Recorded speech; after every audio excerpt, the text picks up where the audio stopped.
Hey everybody, my name is Marcus, and in this video I will show you a simple way how you can disable video before joining a meeting in a Google Meet. So let's start.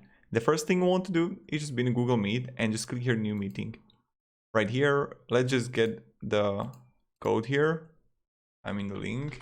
I'll just paste it and look, so camera is starting right now and you can see me.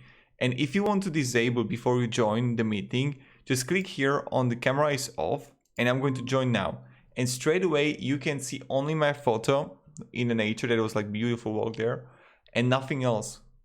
So this is how you do it. It's like pretty easy and pretty simple. Thank you very much everybody for watching, and then you just like turn on the cam and voila, I'm back.